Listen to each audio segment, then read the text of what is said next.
for having me. I'm really happy to be here. I should probably lower it.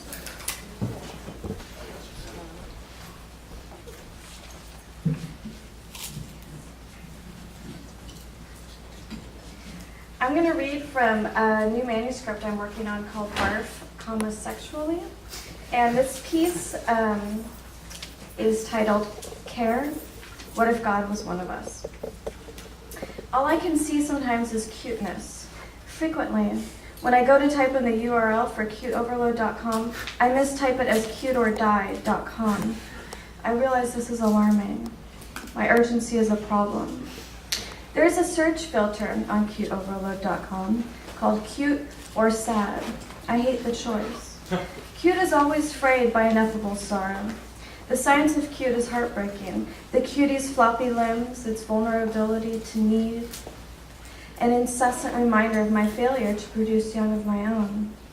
The origin of the word cute is from the word acute, sharp or severe in effect. I'm unable to withdraw, to disavow cute, creeping and waiting in the bowels of sex.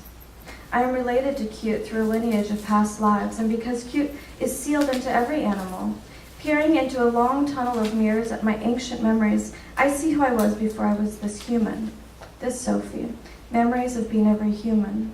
Remember or sense the time when you were every human, before you were born into having to be only you? I want to get back to being everyone and away from this one, this stoppage, chatter and clatter of lies in my belly. The neuroscience of animals tells us that their emotions help them navigate their physical reality. Their sense of care is visible tenderness.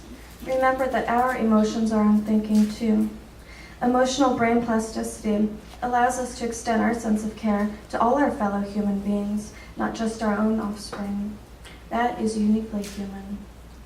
Our inclination and affection for the cute is generous, though cute is everywhere, common as grass and bottomless as insomnia. Cute pisses me off, though, steals my bones and breaks into my flesh with its round face and chasm eyes. I want to hate it the way we hate ugly.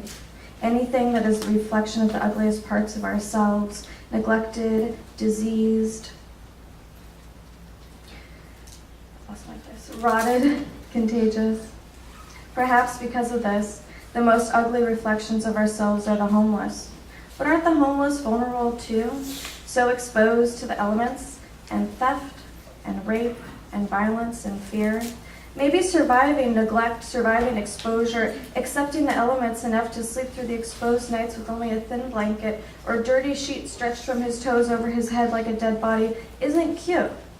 Sometimes I wish for them that they were the dead bodies they resembled, because it would be easier, maybe, to just not wake up on a cold slab of sidewalk, so cold it is deep with cold. I realize that this makes me like a hamster who has to eat some of its hamster babies, or a psychopath who believes himself to be a mercy killer. Survival should be more valuable than cute, like bravery and the opposite of ugly. But bravery you choose and survival chooses you. Deep down, survival implies victimization, which is offensive and ugly, despite our American need to overcome adversity, which is a feeling or value we mistake for equality or for justice. Rugged individualism trumps the need to be just, though they are both forms of self-righteousness. I thank God it's them and not me. By the homeless, I mean people. Is my love/hate for cute American? Is the vulnerability to cute regional, cultural, depending on how much ugliness surrounds it? In cities and villages across Bosnia, we saved our table scraps at each meal to feed the begging animals that followed us along the streets, and waited quietly under our tables so as not to be shooed. Still they were shooed. Only the tourists fed them. I know it would be better if the pregnant cat starved before she brought 10 kittens into her world of struggling between starvation and being shooed. You can make out the shape of each one of her unborn litter in the bulge swinging from a protruding ribcage and wonder which fate is more merciful. I wonder if kittens are not as cute here because there are so many graveyards. They are everywhere, embedded in the cities and towns, a few blocks apart from each other and in all kinds of neighborhoods, not just on the hillsides. Everywhere is bulging with gravestones. in which most of the buried died in the same few years, 92, 93, 94, 95. He was nearly 100 years old, or she was 5 years old, or she was 8 months pregnant with someone. I believe there are more gravestones here than hungry puppies and kittens. Also, there was a massive stretch of nature, a park with a wellspring just outside of Sarajevo that served as the only source of fresh water during the war. It is full of picnickers now and fuzzy, playful puppies who run from picnicking family to picnicking family begging for food. The mama goes to search for food much further away, returning after an hour, running across the grass with her nipples swinging like udders from a rib cage, housing her hollow stomach. It's hard. She is ugly, but gives everything she has in her shriveled nipples to the puppies, so I love her. I can't forget her. I realize this is topical. The point is when you look and see and you do not see yourself therein. Too often there is no me in that ugly mama dog, in that tree, in that boy, in the desperate wrinkles hanging onto the sinewy old face that man has. Thank God he's the one wearing the face and not me. Joseph Campbell said that Native Americans have it right because they see the thou in the buffalo, in the tree, even in the enemy. If you don't think of what is outside of yourself as a thou, the ego turns it into an it.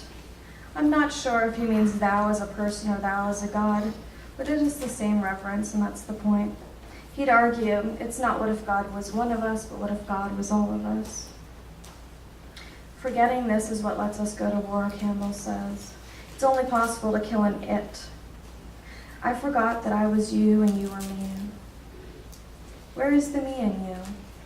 I forgot that I was also you. The point is othering. Animals are not people, though both are creatures and individuals. Is othering a survival skill? Is othering of animal individuals or survivors a survival skill for bearing the violence of human othering? All over the Balkans, I saw the remains of othering. It litters the towns and cities with such visions. Walls lined in heaps of bricks among the weeds and wild shrubs that 10 years of rain have brought up in a home. So many homes without roofs. The broken red skeletons of walls shivering, exposed to the cold, to the sun, showing themselves like ghosts. I could see some of the contents inside a bedroom. The dresser pushed up against the wall, still papered pink. The other 2 walls were blown away. Its vision gave itself to us like the breast of the house was blown open so that it exposed its heart for anyone on the street to see. The littering of violence and violent detritus is in Bosnia, yes, but also everywhere in the world, in each place that exists or used to exist. I am worried about the violence we need to commit against each other because of the violence committed against us, once or never or always committed. There is no distinction between what is held inside of my skin and what is held beyond it. I am also violence. If Lucille Clifton is right that every water is the same water coming around, the same blood, the great circulation, then every violence is the same violence coming around, no matter how you see it. Violence cannot be of different colors and versions and assignments with different fates, cannot be different like the faces of the people who occupy it. It is singular, with a singular purpose, to propagate and procreate. Like a cancer, it destroys as it goes, like a burning hole that grows. This is very topical. If you were glad when the rogue berserk cop killed the ordinary cop, then you are the same as the rogue cop or the ordinary cop. Incendiary as the fire set to burn alive the rogue cop, firebombed by the ordinary / corrupt / power-hungry / narcissistic / racist / vengeful cops, because every othering is the same othering. If you are glad, then you are just the same as the rogue cop or the ordinary cop. You are typical and predictable and violent as the violence you hate. You are a poet and a cop. Every hate is the same hate coming around, not different in tenor or intelligence or anatomy or soul. You are the flesh of the hate you hate, the self-propagating, procreating ease with which it is relieving and feels good to hate, and ever difficult, the most difficult practice to love. I hate that I am angry at you and you poets who are glad when the cops kill the other cops, but my violence is the same violence coming around. I forgot that when I misspoke grammatically.